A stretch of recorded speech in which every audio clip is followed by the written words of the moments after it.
अस्सलाम वालेकुम एवरीवन। उम्मीद है सब ठीक ठाक होंगे और बहुत खुश होंगे। आज की सुबह का आगाज़ मैंने इस प्यारे से व्यू के साथ किया था। और ये हमारे घर के बाहर एक ऑरेंज कैट्स आती हैं, बहुत सारी कैट्स आती हैं और उसको हाई कर रही थी। और ये हमारा लॉन है, ये माशाल्लाह बहुत खूबसूरत है। इसमें बहुत सारे फ्लावर्स हैं और दोपहर के टाइम जब धूप पड़ती है तो ये बहुत खूबसूरत लगता है, उसको देखना बहुत अच्छा लगता है मुझे। और आज का दिन मेरा काफ़ी हेक्टिक होने वाला था, तो मैंने काफ़ी सारे काम थे जो वाइंड अप करने थे, इसलिए मैंने अपना जो दिन का स्टार्ट था वो ग्रीनरी को देख के, इन प्यारे प्यारे फ्लावर्स को देख के स्टार्ट किया, ताकि मैं इनसे एनर्जी गेन कर सकूं और अपना काम बहुत अच्छे तरीके से कर सकूं। तो ये मेरा रूम है, इसकी हालत आप देख सकते हैं कितनी मेसी हुई हुई है। मुझे इसको पूरा क्लीन करना था आज, और मैंने हमारे घर में जो काम करने वाला लड़का उसकी हेल्प ली है। हमारा बेड थोड़ा पीछे करा क्योंकि काफ़ी आगे आया हुआ था। फिर हमने सारी बेड शीट्स उतारी, के कवर चेंज किया ब्लैंकेट के, और बेड को अच्छे से झाड़ा क्योंकि बाल आ जाते हैं, कचरा आ जाता है कभी, तो वो फिर इन्फेक्शन वगैरह की वजह बन जाता है। तो यहाँ पे उसने बेडशीट बिछा दी थी। अब उसने कंबल सेट करके रूम को अच्छे से, बेड को साफ़ सुथरा कर दिया था और ये बेड हो गया था। मुझे अपनी कबर्ड करनी थी, और क्योंकि ये बहुत ज़्यादा मेसी होता है, मुझे उसकी स्पेस चाहिए थी। मैंने उसकी स्पेस खाली की थी, क्योंकि मैं आपको दिखाऊंगी नहीं, तो मैं इसको कर देती हूँ। उसके बाद ये ड्रेसिंग टेबल था, ये बहुत बहुत मेसी हुआ था। ये हमारे पास एक बेबी गिफ्ट बॉक्स है, ये हमें हॉस्पिटल वालों ने दिया था, जिसमें काफ़ी कुछ है, जैसे पैम्पर्स थे, ऑइंटमेंट क्रीम्स थी, शैम्पू एंड स्टफ। ये छोटा सा टॉय भी था, क्यूट सा। फिर मैंने अपनी ड्रेसिंग टेबल के साथ साथ अपने जो मेरे ड्रॉर्स हैं उनको भी क्लीन करना था, सारी चीज़ों को साफ़ करके ऑर्गेनाइज़ करना था। और ये नीचे वाला ड्रॉर है, इसमें ज़्यादा कुछ नहीं है, ऊपर वाले में ज़्यादा चीज़ें होती हैं। फिर मैंने उनको अच्छे से साफ़ सुथरा किया, सारी चीज़ें निकाली। यहाँ पे मैंने सब कुछ निकाला, उसको साफ़ किया, रखा। एक्चुअली क्योंकि मेरे ड्यू डेट बहुत करीब है, तो मुझे अपनी सारी चीज़ों को ऑर्गेनाइज़ करना था, ताकि जो एक्स्ट्रा चीज़ें थी वो मैं निकाल दूँ, और जो बाकी चीज़ें हैं उनको मैं सेट करके रख दूँ, ताकि जो स्पेस है वो मेरे पास ज़्यादा स्पेस बन सके, ताकि बेबी का बहुत सारा सामान होता है वो मैं रख सकूँ, और ताकि उस टाइम पे मुझे प्रॉब्लम ना हो।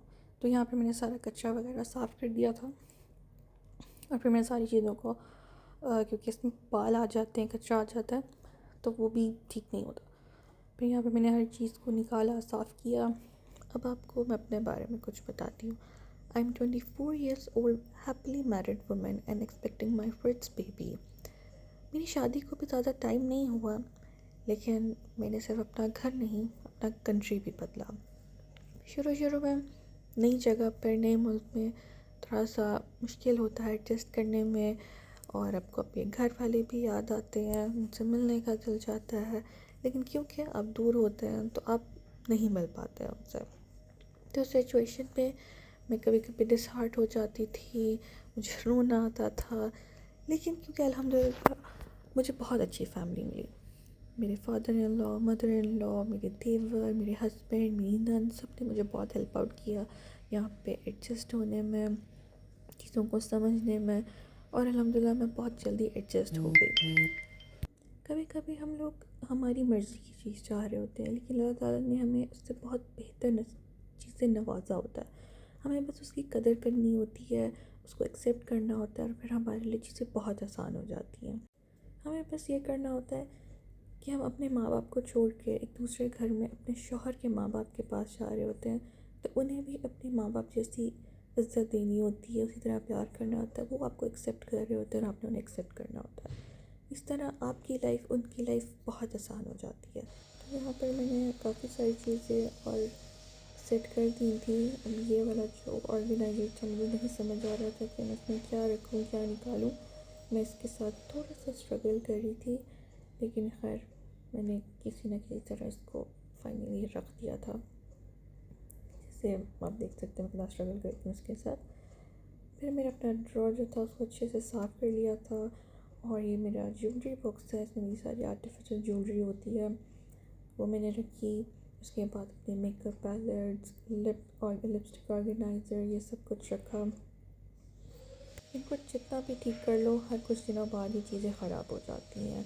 इधर की चीज़ उधर, उधर की चीज़ इधर हो जाती है, तो इसे हर कुछ दिनों बाद वापस से ऑर्गेनाइज़ करना पड़ता है। तो यहाँ पर अब मैंने अपनी सारी चीज़ें जो साफ करके ऑर्गेनाइज़ करके अब इसमें अपने ड्रॉ में रख रही थी, ताकि मेरा ड्रेसिंग टेबल है वो अच्छे से ऑर्गेनाइज रहे, ताकि बहुत मेसी ना रहे। चीज़ें निकालने में बहुत मुश्किल होती है कभी कभी। तो यहाँ पर ऑलमोस्ट सब कुछ हो गया था, ये ख़त्म हो गया था फाइनली। फिर मैंने ऊपर से सारा सब उसे अच्छे से क्लीन किया, स्प्रे लगा के, ताकि जो सारा जो बाल आ गए थे उसमें और जो सारी छोटी छोटी चीज़ें थी वो अच्छे से साफ़ हो गई थी। यहाँ पे मेरा ड्रेसिंग टेबल बिल्कुल सेट हो गया था, और ये आप देख सकते हैं मैंने अपना पूरा रूम अच्छे से साफ़ करके उसे टाइडी अप कर दिया है, और माशाल्लाह कितना खूबसूरत लग रहा है, इतना प्यारा लग रहा है। मेरा रूम हो गया था, और उसके बाद मैं नीचे गई, मैंने लीचीज़ खाई, क्योंकि पाकिस्तान में लीचीज़ का मौसम है, और यहाँ पर भी मैंने ढूंढ के लीचीज़ ली, और मुझे लीचीज़ बहुत पसंद है, और ये इतने मज़े की थी कि मैं आपको क्या बताऊँ। उसके बाद मैं किचन में गई, मैंने खाना बनाया। आज मैंने तंदूरी बन्स ट्राई किए थे, जो कि बहुत मज़े के बने थे, और ये मेरी देवर की फरमाइश थी कि वहाँ पर मुझे तंदूरी बन्स खाने हैं, तो मैंने उसके लिए बनाया। तो सबसे पहले मैंने उसकी डो लगाई, जिसमें मैंने 2.5 कप जो था ऑल पर्पज़ फ्लावर डाला, the second cup, and this is half cup. फिर उसके अंदर मैंने ऑलरेडी मेजर करके यीस्ट डाली, इस 2 टीस्पून्स ऑफ यीस्ट। मैंने इसको पहले ही मेजर कर लिया था इसके अंदर, और मैंने इसमें डाली उसके राइस के लिए। और उसके बाद फिर मैंने इसमें डाला शुगर। ये हमारे पास 3 टेबल स्पून्स ऑफ शुगर है, ग्रैनुलेटेड शुगर, ये मैंने इसमें डाली। सारे ड्राई इंग्रेडिएंट्स मैंने पहले डाले इसमें फ्लावर में। फिर मैंने इसमें डाला 1 टीस्पून ऑफ सॉल्ट, और उसके साथ मैंने डाला था 1/4 कप ऑफ योगर्ट, और साथ ही मैंने इसमें 1/4 कप ही बटर डाल दिया था। ये हमारे पास 2/3 कप ऑफ मिल्क है, वार्म मिल्क यूज़ किया था मैंने, ताकि उसकी डो सॉफ्ट बने। और फिर मैंने सारी चीज़ों को मैं मिक्स करूँगी, मैं मिक्स करके फिर आपको दिखाती हूँ। इसकी बहुत सॉफ्ट सी हार्ड सी डो बनती है, ये देखें, बहुत हार्ड नहीं होती, बहुत सॉफ्ट नहीं होती, बहुत इवन होती है। फिर मैंने इसको 20 मिनट्स के लिए शेल्फ पे नीट किया था, मैं आपको दिखाती हूँ। थोड़ा सा फ्लावर लेके मैंने इसको अपने हथेलियों से, अपनी पाम से इसको अच्छे से नीट करना, ये देखें। फिर इसको हम अपनी हथेलियों से नीट करेंगे। इसको हमने 20 मिनट्स के लिए नीट करना। इसको हम नीट करेंगे ताकि इसका अच्छे से ग्लूटेन रिलीज़ हो जाए।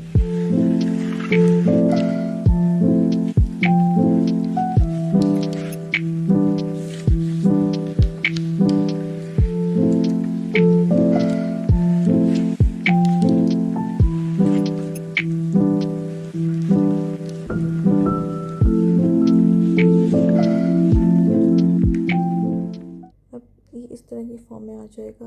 अब इसको मैं क्लीन शीट से रैप करके 2 आवर्स के लिए रेस्ट दूँगी, ताकि ये अच्छे से राइज़ हो जाए, ताकि हम इसके बंस बना सकें। मीनवाइल हम इसके लिए चिकन बनाएंगे, तो इसके लिए मैंने हाफ़ के जी चिकन लिया था, जिसमें मैंने हाफ़ कप योगर्ट डाला था, और उसमें मैंने सारे स्पाइसेस डाले थे, 1 टीस्पून रेड पेपर, और मेरे पास फ्लेक्स कम थे, तो मैंने इसमें half teaspoon chilli flakes के ऐड किए थे। अगर आपको ज़्यादा स्पाइस पसंद है तो आप 1 टीस्पून भी ऐड कर सकते हैं, वो आपके टॉलरेंस के ऊपर है कि कैसा पसंद करते हैं। तो इसमें 1 टीस्पून हमने सॉल्ट डाला था, और सॉल्ट भी आप अपनी क्वांटिटी एडजस्ट कर सकते हैं, अगर ज़्यादा सॉल्टी पसंद है तो आप डाल सकते हैं। फिर मैंने इसमें half tea spoon coriander powder की ऐड की थी, और फिर मैंने इसमें हाफ़ ही टी स्पून टर्मरिक ऐड किया था। बस ऑल स्पाइसेस था इसमें जो हमने ऐड किए थे। ये हमारे पास ज़ीरा है, ये भी हाफ़ टी स्पून है। ये मैंने डाला था half tea spoon onion powder, और इस सारों को मैं अच्छे से मिक्स करूँगी। लेकिन इसमें हम एक इंग्रेडिएंट ऐड करेंगे जो कि ऑप्शनल है, आप चाहें तो कर सकते हैं, चाहे तो ना करें। वो है टिक्का मसाला या टिक्का बोटी मसाला, या आप तंदूरी मसाला भी यूज़ कर सकते हैं।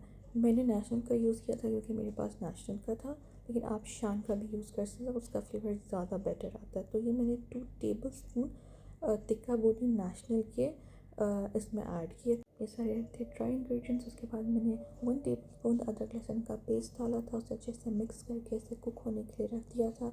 जब ये कुक हो गया तो हमने डो के बंस बना के उसका फिलिंग रख के उसे 180 डिग्री पर 30 मिनट्स के लिए इसको बेक कर लिया था, और ये बहुत मज़े के बने थे। मैं इसका शॉट नहीं ले सकी थी क्योंकि हमने शॉपिंग पे आना था। ये हम आए थे बेबी के लिए शॉपिंग करने के लिए, और उम्मीद है आज आपको व्लॉग बहुत अच्छा लगा होगा, आपने बहुत एंजॉय किया होगा। फिर मिलते हैं नेक्स्ट व्लॉग में। अल्लाह हाफ़िज़।